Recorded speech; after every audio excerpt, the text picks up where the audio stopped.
Hey Summoners, and welcome back. A new patch means another video. Welcome to another episode of our OP Pick and Ban series, where we tell you exactly that, who you need to pick or ban to win more games. 9.17 doesn't have any game-breaking changes, which makes sense with worlds so close. Small changes this patch, as well as various picks becoming more popular, still does mean that we need to keep you updated. Quite frankly, there are a lot of champions we still need to cover, so make sure to let us know down below if you have any comments or feedback, which video you want to see us make next, and if you think we missed any champions. But before we get started, make sure you go to ProGuides.com if you want to see huge improvements in your rank. We upload video guides similar to this one on our website every single day. As of now, we're currently uploading a challenger gameplay analysis for every single champion, so make sure you click that link below. Also, we have an exclusive feature called InstaPro, which provides instant, on-demand 24/7 coaching from the best of the best. Trust me guys, you don't want to miss out on this, so sign up today. Now with all that being said, let's jump right into it. As always, let's begin with the top lane. So without any significant balance changes, the same dominant picks such as Darius, Aatrox, and Renekton are still pretty OP. We do want to mention 3 other picks, starting off with Malphite. So Mr. Malphite is an oddball. After some changes in 9.14 and a small buff following in 9.15, he's been on our radar. You would think that a tank that specializes specifically versus physical damage wouldn't be all that strong, but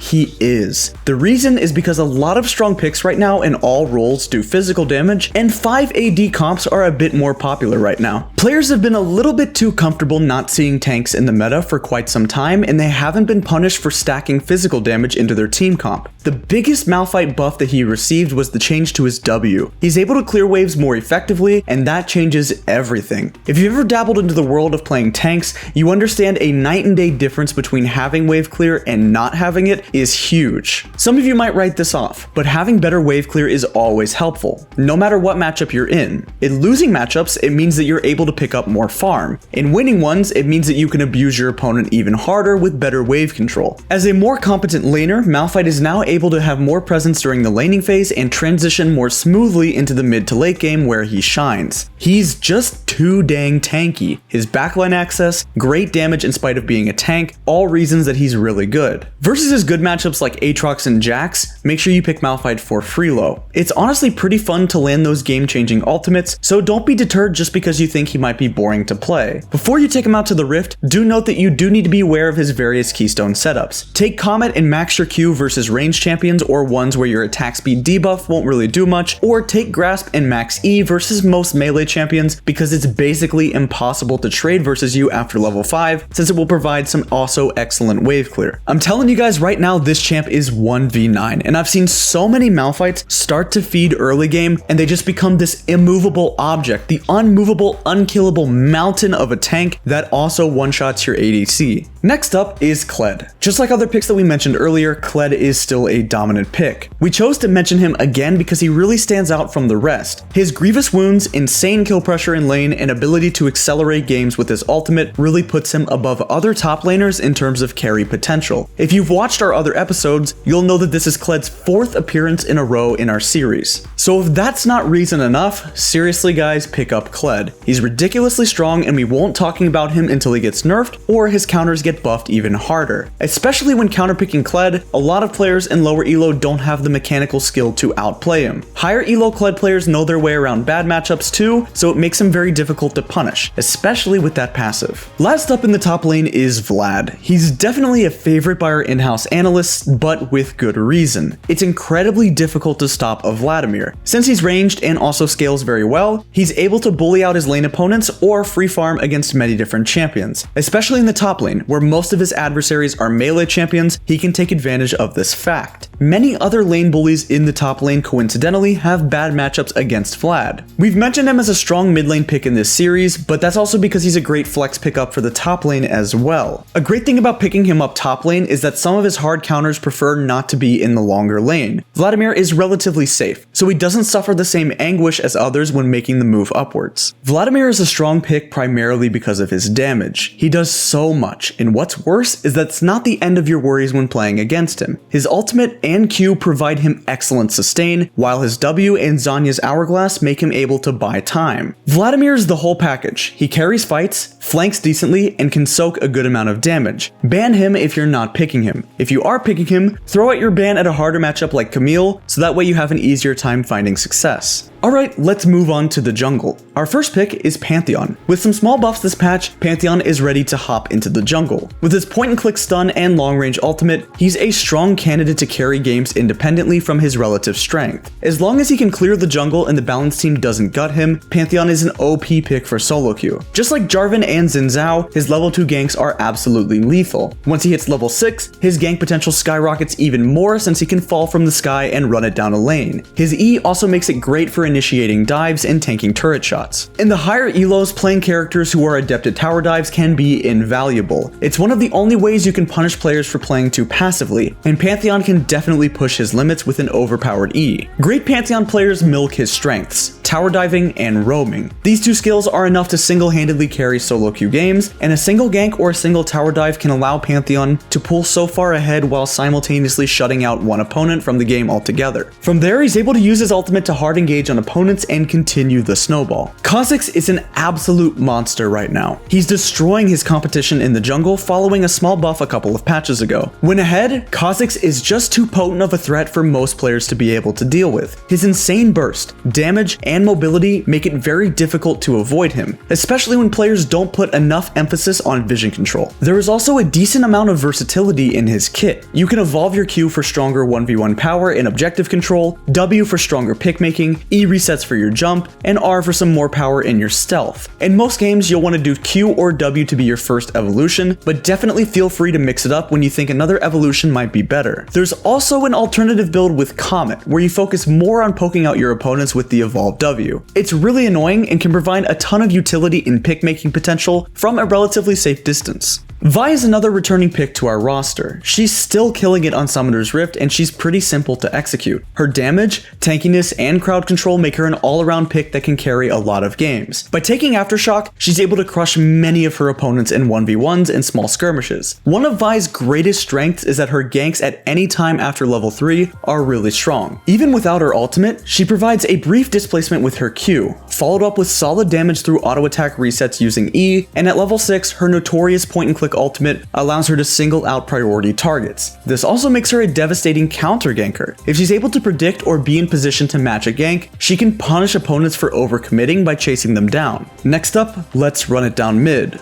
So, fun fact about mid lane. Statistics would show that you're more likely to win games when you lock in Fizz. Jokes aside, last episode we talked about Fizz and he isn't showing any signs that he wants to give up. He's a popular pick who also sports a very disgustingly high win rate. Even his counters are having difficulty punishing him, likely illustrating that he might be a little bit too strong right now. Anytime his numbers are a little too high, it should come as no surprise to anyone that Fizz's win rate will shoot upwards. He's very slippery, easy to execute, and does insane burst. When left unchecked, he can crush a lot of his opponents in 1v1s. Jungle pressure is a necessity in shutting him down, but since he can always use his E defensively, ganking Fizz can be very difficult. In games where he pulls ahead, Fizz does way too much damage for how safe he really is. He's able to one-shot many carries, even if he misses his ultimate. Landing it is a surefire way to pick up a kill. Anytime his opponents have to walk into the fog of war, he has an easy opportunity to land a shark. After jumping into the fight, Fizz is able to use his E and or Zanya's to buy more time and then escape certain death. Since he's able to one-shot his targets, escape, and look for a second opportunity, it's no surprise that he's such a strong pick in the mid lane. In terms of matchups, he's also able to abuse squishier mages with his insane all-in. Against AD matchups, he can very easily build an early cloth armor or Seeker's arm guard, since they're essential parts of his kit anyway. His laning is usually pretty solid as long as you're able to place some wards down and use your E aggressively rather than using it to escape ganks. Following his buff last patch, Kassadin has found himself in a great spot. He's a champion that is very annoying to play against as a result of his mobility and his scaling. It's kind of like playing versus a Fizz and a Vladimir at the same time. He's going to destroy you in the late game, and his mobility poses a threat later on. The hard part about Kassadin is getting to level 6. Once you get there, though, the game immediately becomes more difficult for your opponents. Kassadin is flat out one of the best, if not the best, split pushers in the game, and he's a great team fighter as well. As a split pusher, he's able to to run down his opponents in the side lane by spamming his ultimate. Even when his enemies are stronger, he's also able to provide side lane pressure since he can always use his ult to just run away. Because he can always run, trying to stop his split push is really hard in the side lane, and it's one of the riskiest things that you can do. If you commit several members to stop him, but you fail your collapse, his team is always able to take objectives across the rest of the map. In teamfights, he is ridiculously OP. The low cooldown on his ultimate gives him some of the best backline access in the game. There's just no way to escape a level 16 Kassadin in teamfights. He's able to assassinate anyone in the backline with his insane damage and 2-second cooldown flash. Everyone knows that Kassadin is very easy to bully in the early game, especially by AD champions. One option to counter this is to take Unsealed Spellbook and run a defensive summoner spell like Barrier or Exhaust. Our last mid lane pick is LeBlanc. She received a small compensation buff last patch and seems quite strong right now. Remember that win rate doesn't always reflect strength. Even though LeBlanc may not have great results for most players, our analysts do believe that she's a strong pick nonetheless. In the past, champions like Akali and Ryze have demonstrated their strength in spite of such low win rates, and LeBlanc is likely in a similar boat. Just like Kassadin and Fizz, she's extremely agile and equipped with a lot of burst. This allows her to look for any isolated targets and guarantee their death if she lands her abilities, while always having a free get out option with her W or ult.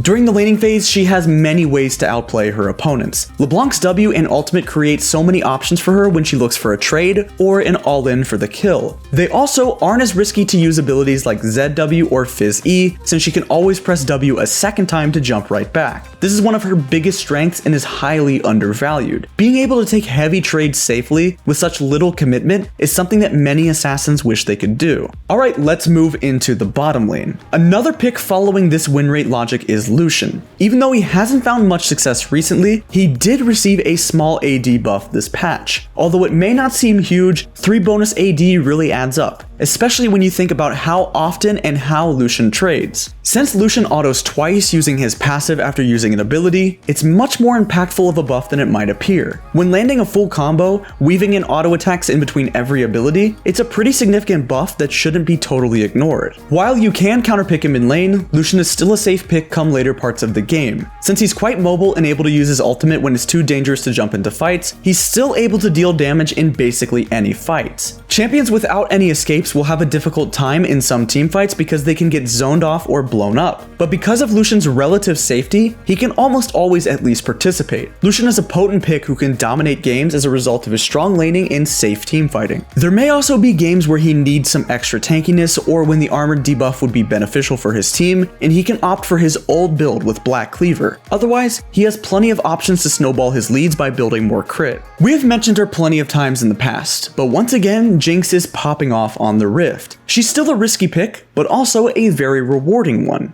In games where she pulls ahead, she feels extremely oppressive and impossible to beat. When she's behind, it still feels like she's one good teamfight away from clawing right back into the game. Jinx synergizes so well with many supports, both aggressive and defensive. She's able to follow up on crowd control with her own crowd control and then deal excellent damage. Defensive supports can also allow her to bully enemies with her range and also help her scale into the late game. Anytime an opponent mispositions in a fight, Jinx's passive provides her enough strength to honestly win a game. She punishes mistakes extremely hard with her reset mechanic, CC, and execute. This makes her a solid pick for solo queue where mistakes are far from abnormal. Our last bot lane pick is Jhin. In 9.14, he received a minor buff to his W, which might be why players are finding a bunch of wins with him. Since he's starting to become a bit more popular, this buff is starting to become much more noticeable. The cooldown on his W was decreased by 2 seconds, and its root duration was increased by 0.25. An extra quarter of a second might not seem like a big deal, but it does allow his teammates to have a bit more room for error in their follow-up, and also makes it easier for Jhin to land his ultimate right after rooting an enemy with W. Do note that you have the option to either take Fleet Footwork or Electrocute. Electrocute provides you insane kill pressure in laning phase, while Fleet is a well-rounded choice that allows you to have more sustain and kite more effectively. Jhin has a short, bursty trade pattern that is difficult to lane against. Whenever he has his 4th shot ready, you know he's looking to crit you and run away. His Q is also very difficult to avoid when trying to farm caster minions, since it can hit 4 targets. Jin's can look to bounce his Q off of the last 3 casters to poke his enemies. The only way around this is either to forfeit some farm or try to all-in him. Any situation where you're forced to all-in someone isn't really ideal because a jungler could be nearby or the minion wave could be in a bad spot. In the later stages of the game, he's able to lock down enemies, and his ultimate serves as a great finisher or initiation tool. Anytime his enemies are out of position or trying to book it, he can use his ultimate to slow them down or eliminate them. As always, let's finish the video with supports. Our first pick is Janna,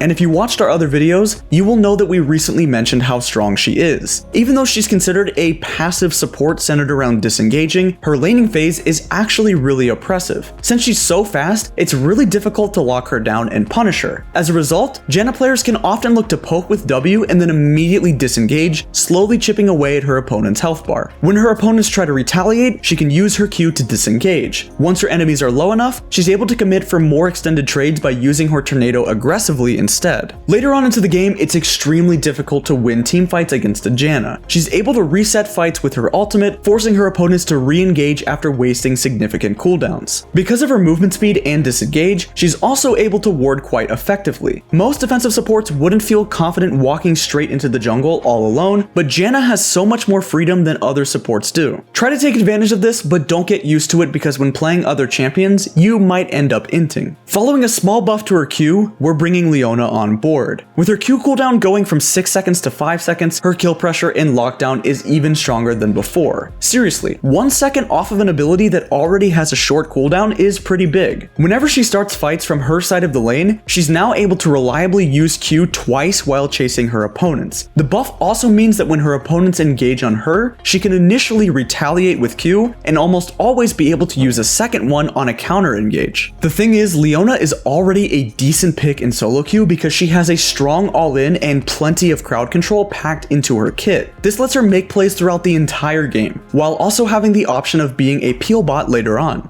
Our last pick is Thresh. He's an extremely versatile pick capable of so much. We saw Zeyzal pop off with him during the NALCS finals pretty recently, showing the true potential of this pick. Not only can he make montage-worthy plays with his hook and his flay, Thresh can also always save his allies from sticky situations with his lantern. Right now, Thresh players are finding a lot of success with him, which implies that he's a little bit too strong. Nearly any matchup is playable as long as Thresh can land his abilities. There's always ways for him to win lane if he plays well. And seasoned Thresh players even know how to play around Morgana's Black Shield. Thresh is a very strong roaming support who specializes in both defense and offense. All of his abilities can be used to either peel or make aggressive plays, and this is likely part of why he's finding so much success. It feels like you're always able to adapt to the state of the game. If you have a really fed carry who's able to 1v9, save your flay to block any engages, use your hook to lock down divers, and use your ultimate to peel and let your lantern help your teammate reposition. If you don't, just look for picks with your hook and let your team follow up.